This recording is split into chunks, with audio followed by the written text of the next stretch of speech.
to face either, if we look at the bracket, Ryu or Shakti, as they are both down there as well.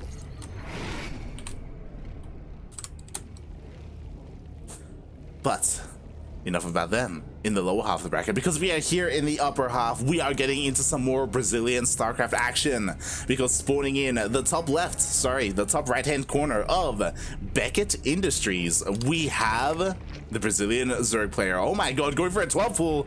He is sorry, representing team The Bad. It is TheZergLord. And spawning in the bottom left-hand corner of Beckett Industries, we have representing his new team, Wits Esports, it is the Protoss player, MasteR.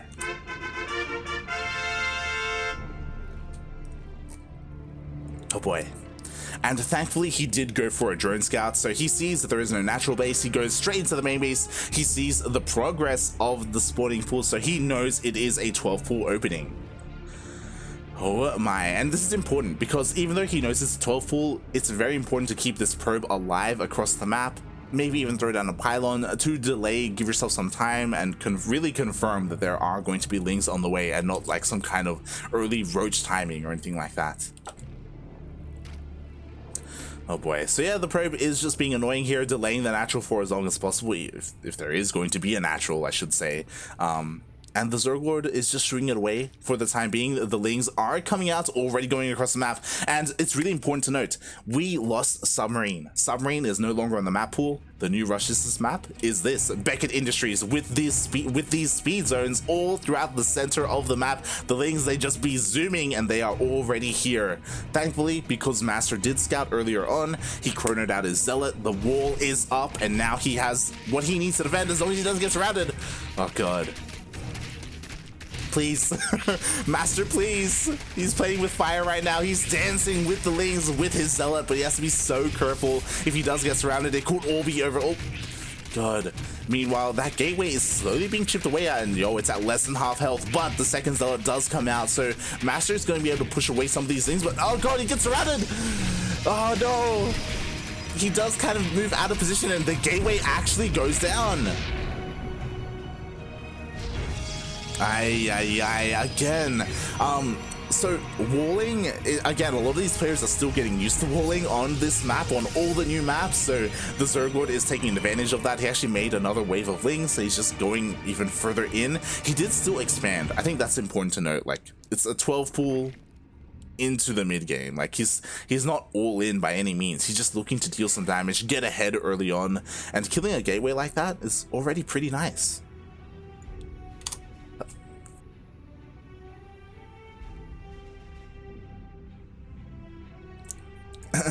God. All right. As the lings dive in once again, they actually waited. Oh my god, no! The lings are actually going to surround on the Zealots. Both Zealots are going to go down. I was about to say that they waited for the Adept to leave, and as the Adept left, then they snuck on in. The Zealots are down. The lings are in. Oh my god. Please, please, MasteR, don't get surrounded.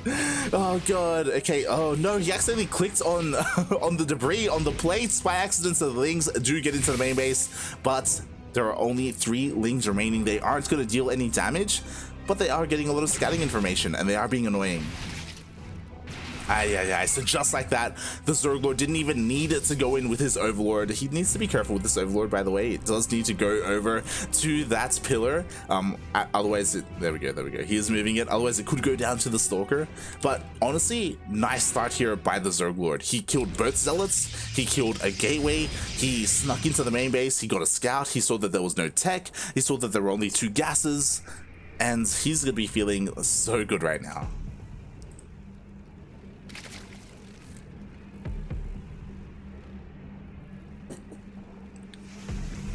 Oh boy.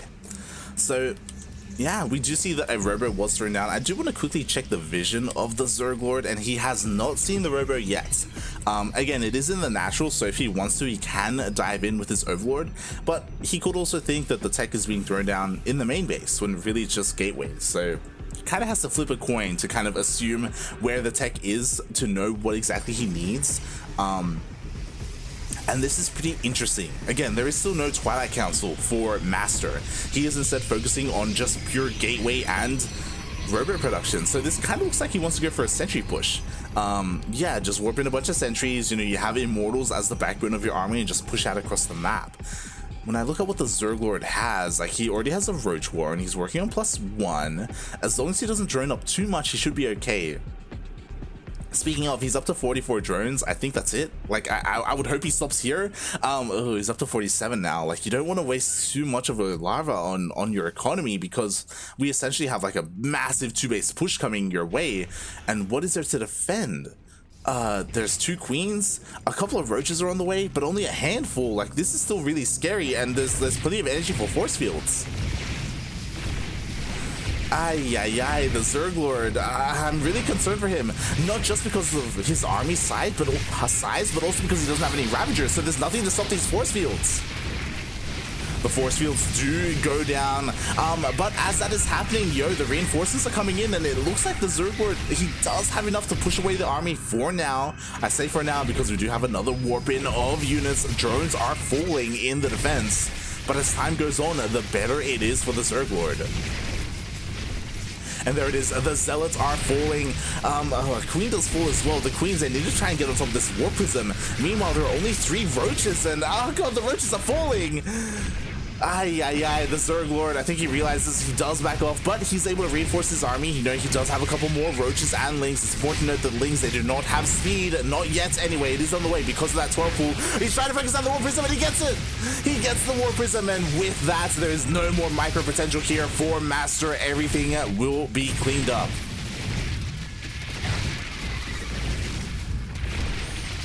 And with that, GG gets called. MasteR, he went for the 2-base all-in. He was looking to end the game, and he almost did. He was trading pretty well to begin with, but he did run out of steam, and the ZergLord takes game number 1. I say he ran out of steam. I do think that the biggest mistake there from MasteR was that it felt like he didn't have enough sentries. It felt like he should have been warping in sentries, actually, with his War Prism, just so he can keep abusing the fact that the ZergLord had no way to stop the force fields. He didn't have any Ravagers at all. He wasn't prepared for that sort of stuff. So when the Zerg player doesn't have any Ravagers, like, again, force fields are so key. They can do so much. You can just cut up the army however you wish. But yeah, instead we saw a couple more Zealots being warped in. I should preface that the sentries were focused down by the lings early on as well, so they weren't alive to gather more energy. So yeah, things just didn't go MasteR's way. And now we are getting into game 2.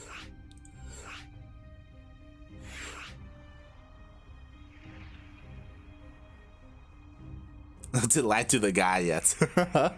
Welcome for sure. Welcome. Sorry. I didn't get to see chat. The code is all used up. Wow. Nicely done, everyone. We of course really appreciate the support that you've been showing and using up all the Maturino codes.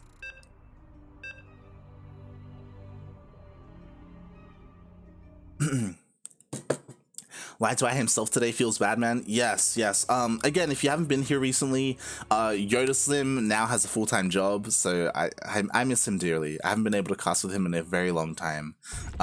Milk and Cookies also is currently working. Yaku is passed out because we're casting GPO later today. Yeah, Steel Mold is asleep because he's in EU. Like, we don't have as deep of an available roster as we used to have, so I'm taking on the cast by myself for now. Oh boy. But we are here. We are in game number 2 of this best of 3, and spawning in the bottom left-hand corner of Jagannatha LE, we have the Brazilian Zerg player representing Team The Bad. It is the ZergLord.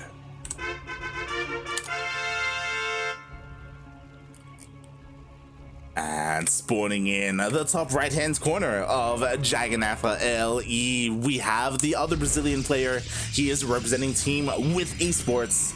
It is MasteR.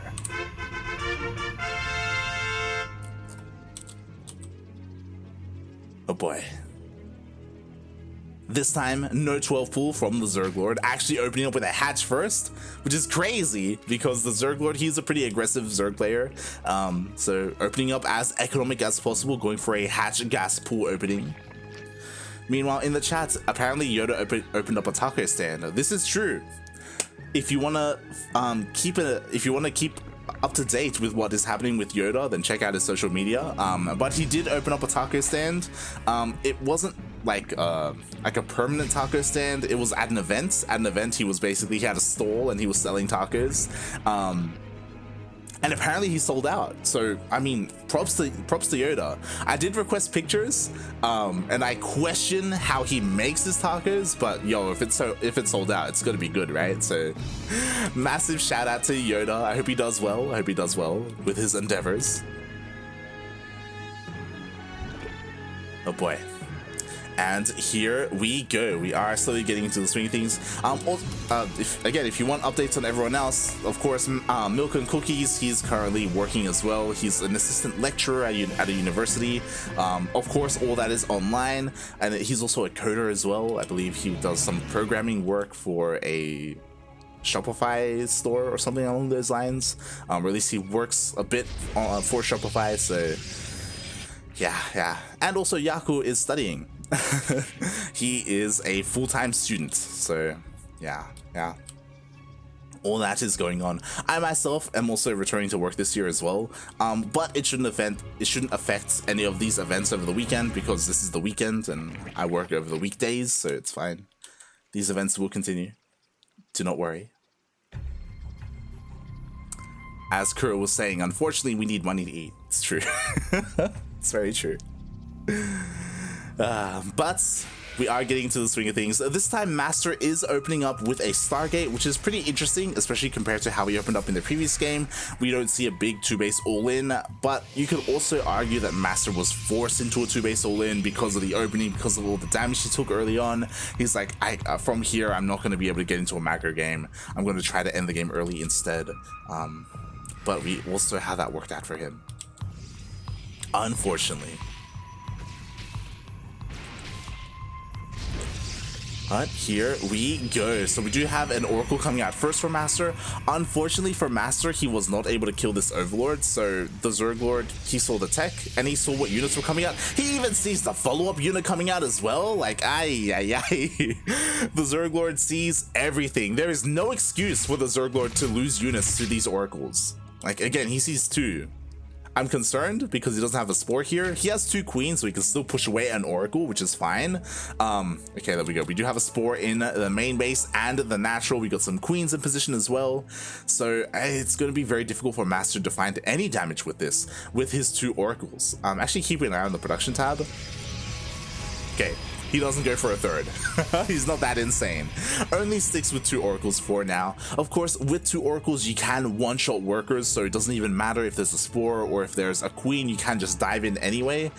So we'll see. For the most part, he has been able to bypass a bunch of the Overlords, and he does dive in. He does get already, oh my god, 4 or 5 drones. And he keeps both Oracles alive. And nicely done there by MasteR. You could definitely argue that this is some pretty interesting Spore positioning for the TheZergLord. It's like in the center to cover the gases as well, but the gases weren't taken. So a bit of a misstep there by the TheZergLord. Also, his Queens weren't in position because he didn't have any Overlords to catch this. So yeah, messing up a little bit there. And nicely done by MasteR. He needed to deal some damage. And now those Oracles, if they want to, they can dive in again. And this time they do go and creep, so the TheZergLord does have a heads up for those Oracles, and the Queen's already in position, so he does push the Oracles back.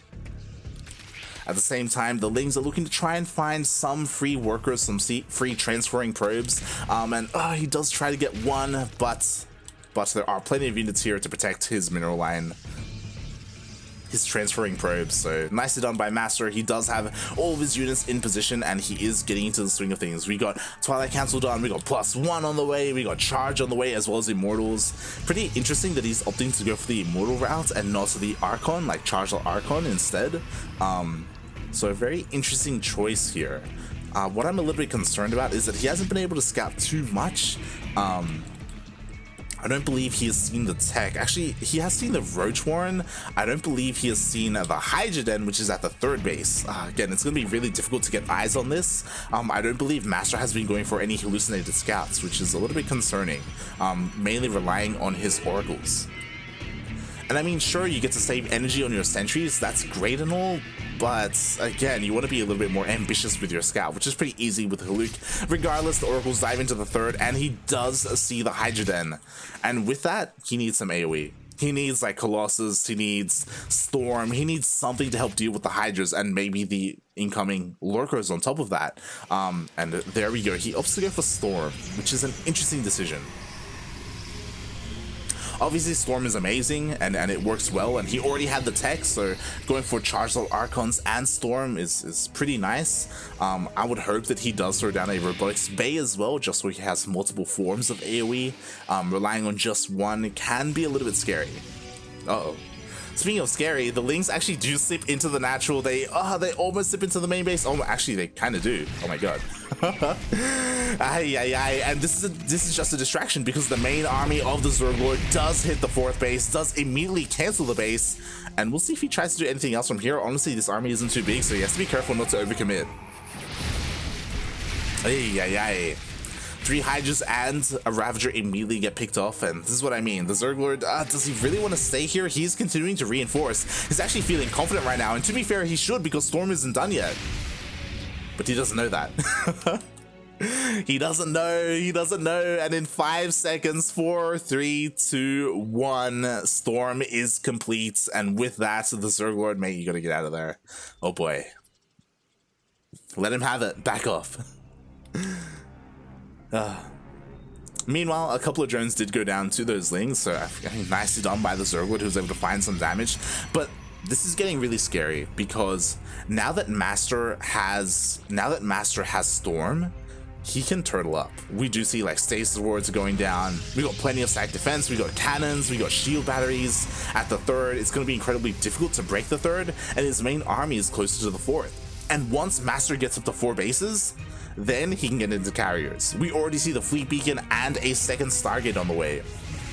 And you do not want to be a Zerg player going up against Skytoss. Like, that's not that's not what you want, and that's not what the ZergLord wants. So he wants to end the game early, and oh my god, he actually does distract the army. He's pushing in towards the 4th base. He's got plenty of Hydras here, but no Lurkers, no Vipers, no high-tech units whatsoever. So I don't really, this is like, what is he gonna do here? I don't know if he really can go up against the Protoss army, especially with Storm. Yo, but he's pushing on forward, he's breaking through. There's only 1 Immortal, and you know what? There was only 1 High Templar. There were only 2 Stormers available. I'm so surprised that MasteR really skipped out on that, and GG, the ZergLord ends the game before any carriers come out. Wow. The MasteR was being so greedy, like he was working, like he was so close to achieve his goal. He wanted to get towards those carriers. The fleet beacon was on the way, the Stargates were on the way, but again, he only had 1 High Templar. Unless I think he did split up his army, and I think he may have sent some High Templar towards his 3rd base to defend against the Roaches. So maybe it was just his mistake on splitting up his army a little bit inefficiently. But again, like, he had the tools to defend. He was just a little bit greedy there, it felt.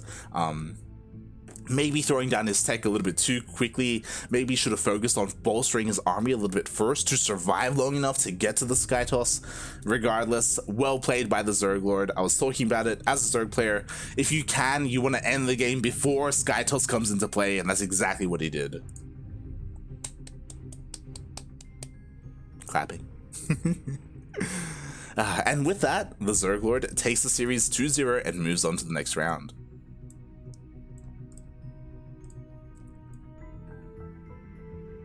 As I quickly check to see if the players are here, they are not. Okay. So we do have a little bit of time here. So again, congratulations to the ZergLord. He does move on. He does take down his opponent in the first game with some 12 pool and then holding against an all-in. Here in the second game, a nice timing where he found this window where, again, his opponent just wasn't prepared for a big attack. You could also argue I didn't really have an eye on the vision of MasteR, but he didn't really have a lot of spotter units out on the map or any observers, so he didn't really see the army coming, and it did catch him off guard. So well played there by the ZergLord, and he will be going up against the winner of Shelby and Perhark.